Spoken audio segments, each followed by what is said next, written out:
Hi everyone, welcome to the final Easter focused devotion.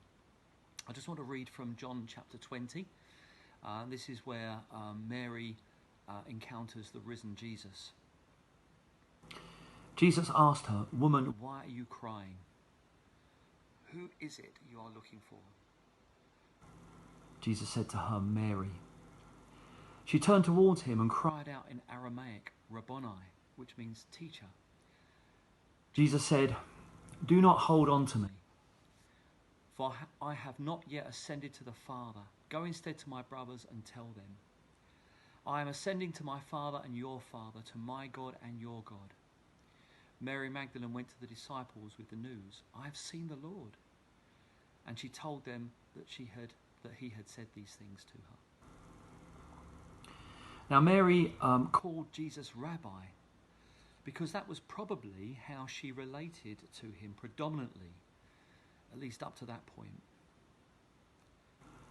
Like all Jesus' other followers, Mary's world had been utterly rocked, utterly turned upside down by the cross. So when Jesus suddenly appeared to her, unsurprisingly, it was as much a sense of relief as joy that she felt that overcome her. It's very natural that she would want to hold on to him and wouldn't want to let go of him. But Jesus' response is interesting. "Don't cling on to me," he says. "Don't hold on to me, because I've not yet returned to the Father." Now, he's referring to what we call the Ascension, which was that 40-day period before Jesus actually went to heaven to be with his Father. How easy it was for Mary to want to hold on to what was familiar to her, to want to hold on to Jesus. Maybe she was thinking, "Jesus, you're going to be back for good now, never to die again." But Jesus had plans which Mary knew nothing about. The Bible tells us, of course, to hold on to God, particularly at times of difficulty. He is our rock. Hold on to him, cling on to him, cling on, hold on to faith, to hope and to love. And yet in another sense, we're not to hold on. Not to hold on to our familiar understanding of who God is.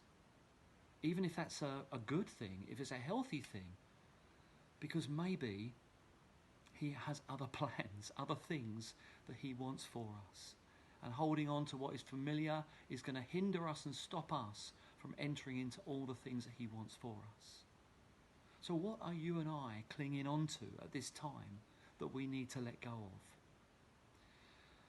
You know, right now, understandably, like myself, many of you are thinking, "I just want things to get back to normal, to get back to our familiar routines and ways of doing things." That might include, of course, how we do church. Just to go back to our regular Sunday meetings, just as they were, our regular gatherings, our regular way of connecting with people. And that's understandable, of course, isn't it?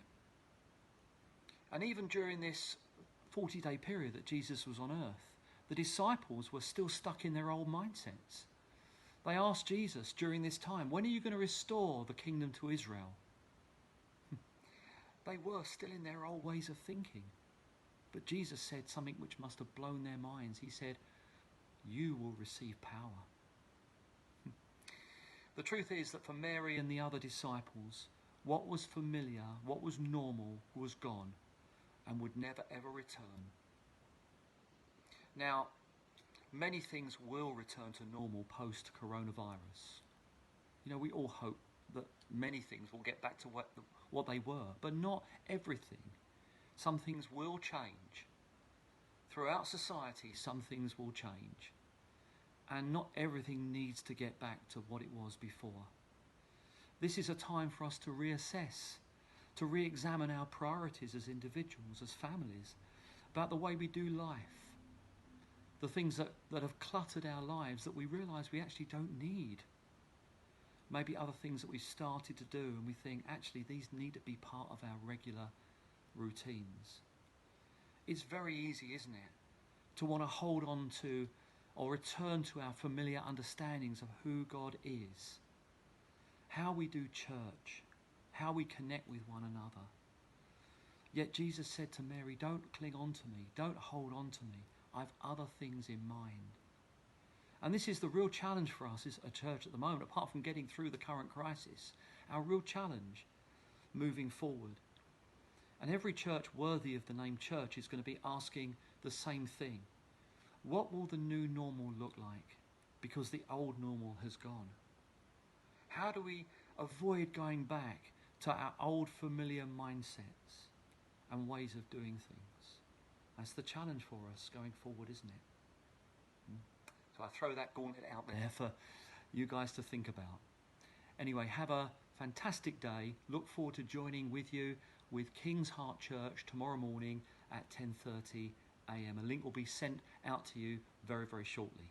Bless you in Jesus' name.